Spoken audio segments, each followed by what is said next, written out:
Yesterday we talked about education, religion, and natural science. That's what the bell ringer was about, that you could type in what you learned into Canvas chat. And social sciences, of course, will include a wide variety of subjects. They can also include economics, which is what the assignment was about, Malthus or Smith and Marx. So when you're done with that document, you can go ahead and submit that under AP9 Economic Thoughts. But the notes,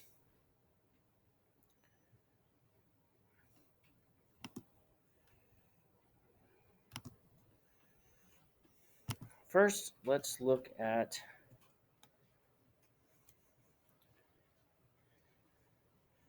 realists and naturalists.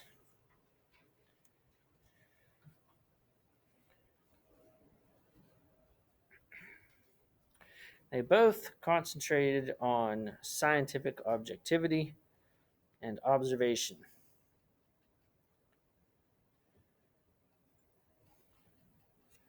Naturalists obviously concentrated on nature. Realists looked at how life really was.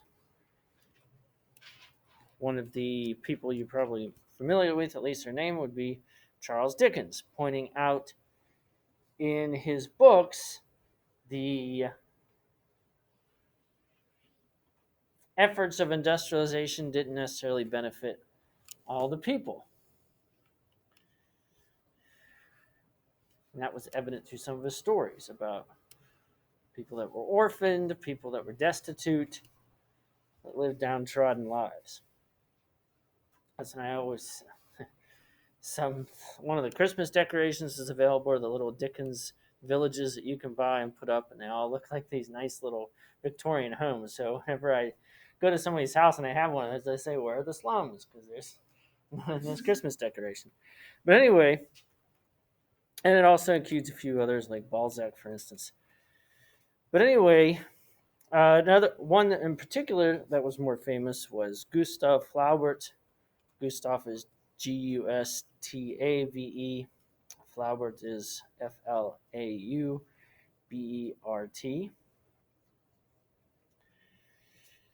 And focusing on realism, of course, ended up writing in Madame Bovary, a description of a woman with kind of a hapless, meaningless life, looking for love, pointing out, of course, some of the irony of the emphasis for women at the time was they can only be happy through marriage, but at the same time, that didn't necessarily mean that their life had any type of purpose. And Emile Zola, Zola, wrote about a lot of very controversial subjects for the time, including alcoholism and prostitution and adultery, and the fight that working class people often had to get any type of benefit from their jobs.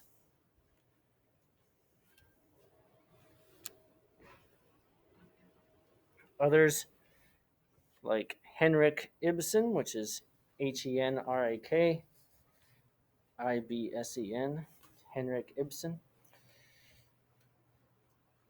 put a focus to the supposed middle class morality, this upright life with a respectable father and a mother who ran the household and provided moral inspiration for her children.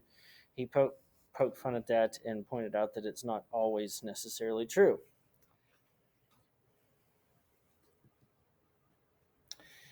And then there was modernism, which also was critical of the rising middle class, but more concerned with beauty and the outlook toward life and taking stock and appreciating what your life is worth instead of necessarily looking at social or political issues.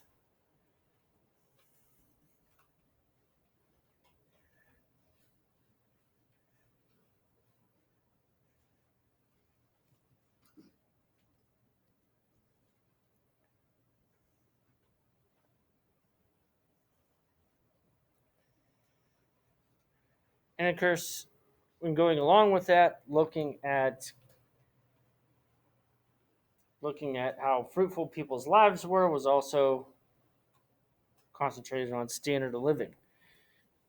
John Maynard Keynes, Keynes,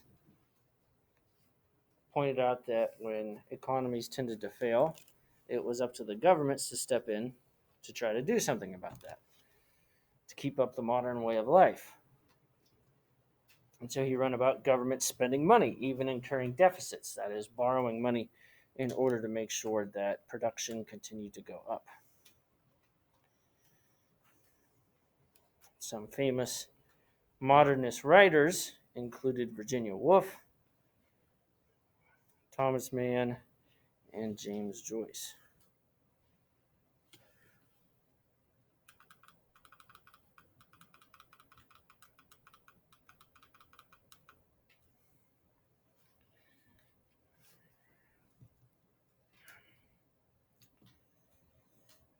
And then there's modern art.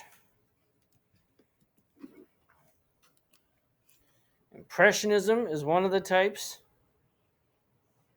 concentrated on modern life, going along with the idea of modernism, using light colors and unfocused experiences. And that includes a more famous Manet, which is spelled M-A-N-E-T, which is not the same person as Monet, which is spelled M-O-N-E-T, amongst others. And there'd also be post-impressionism, people that instead chose to focus on form and structure. And that, of course, included people like Van Gogh, V-A-N space G-O-G-H. And then probably the easiest of all arts for people to recognize, including AP students, would be Cubism, focusing on shapes instead. And a famous Cubist, of course, that everyone's heard of before would be Picasso. But looking at some of the artwork, here's a picture by Manet.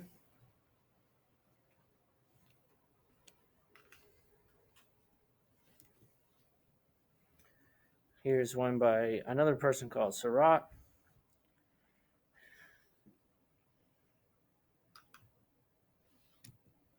And then, obviously, this last one is focusing more on Cubism.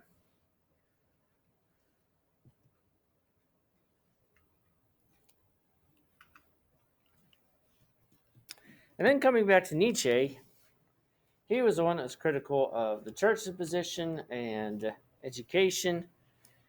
And he ends up basically creating a whole new outlook on philosophy.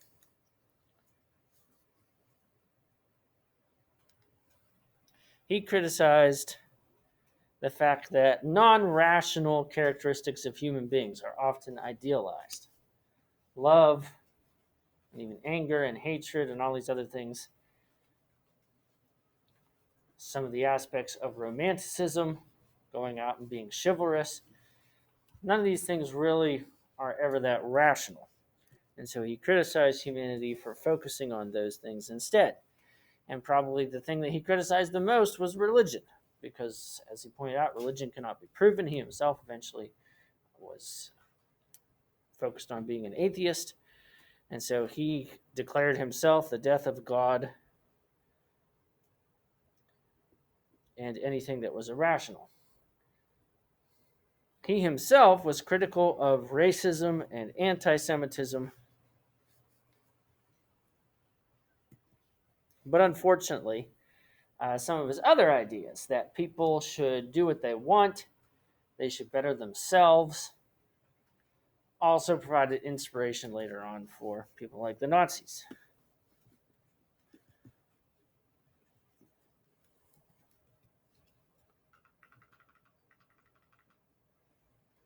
And then there's the advent of psychoanalysis. And probably the person that almost everyone has heard of before would be Sigmund Freud. He was really one of the first major people to concentrate on disorders of the mind,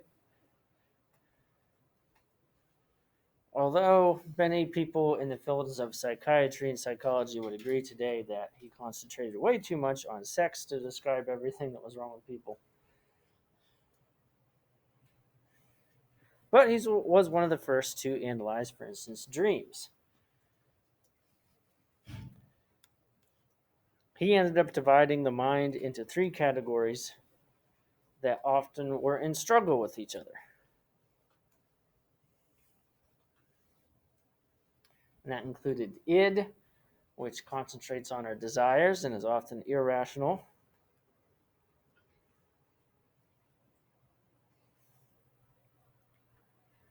The superego, which concentrated on morality, but he theorized had more to do with things that are imposed on us by society or culture.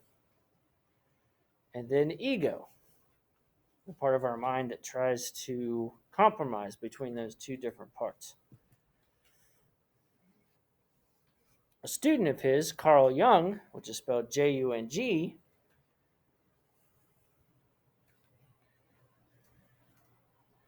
believed that the mind actually was a concentration of all of our memories along with the personal experience that we have in the moment. So, whatever decisions we make or how we are as people or whatever shape our mind is in is because of what we've experienced and what is happening at the current time. But of course, psychoanalysis was incredibly new. So, later on, of course, obviously, psychology and psychiatry have gone way beyond this and more specialized and scientific in their nature instead of just theoretical or abstract. And also, some of the people that were earlier in the field, like Jung and Freud, have been criticized for some of their experiments and the ways that they just wrote off a lot of people's mental disabilities with some of their earlier unfounded science.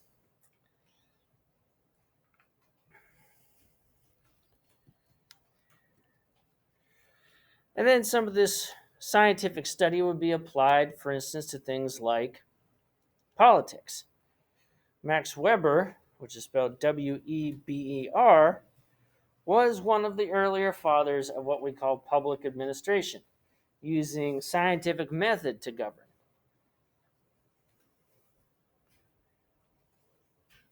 In fact, Max Weber thought that bureaucracy, or having kind of an organization like government, should be applied to other types of aspects of life, and eventually it was copied for things like school and factories.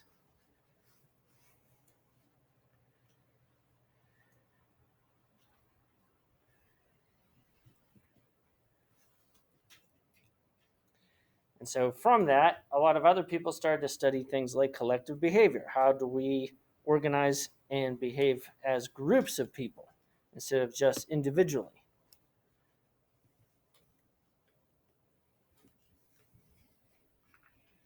And then, of course, people started to study racism.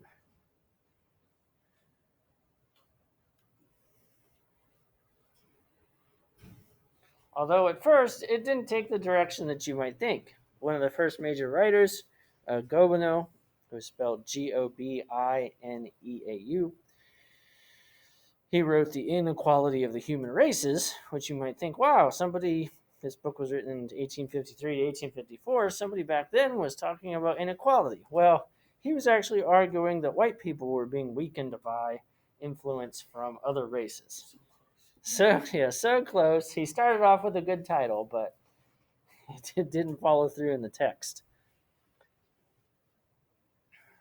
And someone even further, a man by the name of Chamberlain, wrote that some of the earlier studies of genes or genetics, inherited traits, were promising because then we could create a superior race. This, of course, would end up influencing nationalism at the late 19th, early 20th century, which I think we all know didn't lead to anywhere good.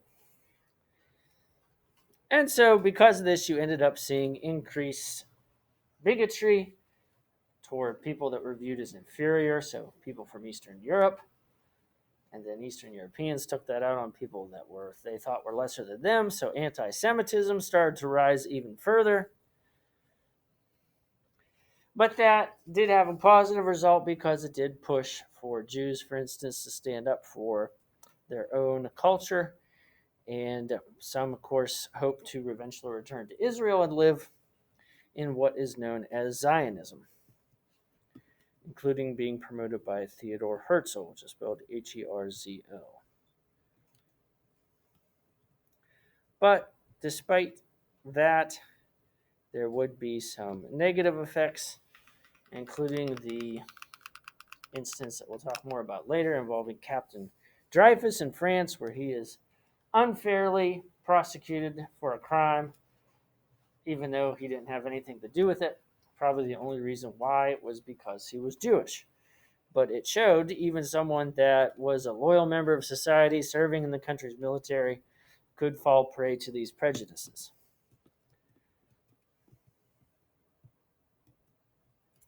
And the last thing I want to mention would be feminism.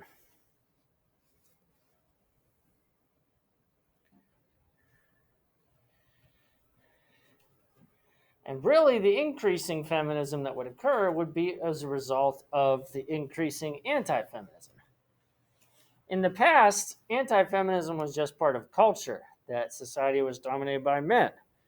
But as women's groups started to push for things like the right to vote, you started to see more organization behind anti feminism. And you often see this even today. There are such things as men's rights groups because they feel like they're being oppressed or something like that. But this kind of was one of the first starts of that. And you would see some of these very same people that we mentioned today and yesterday, including Sigmund Freud and Charles Darwin and so on. They did believe that women were inferior. And so women, including Melanie Klein, for instance, challenged that and some of their scientific views.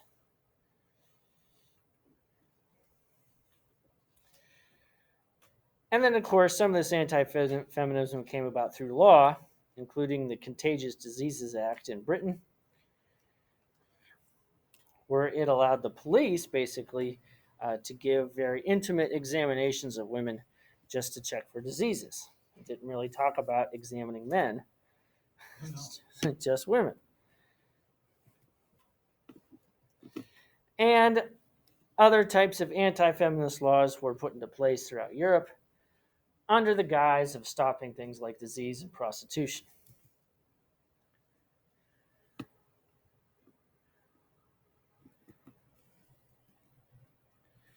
But feminists would continue to advocate, and more than just for the right to vote. The Mothers Protection League advocated for both married and unmarried mothers to get assistance, especially with pregnancy and childcare, which is something that really didn't come about until the latter half of the 20th century in Europe. It still doesn't really exist in the United States.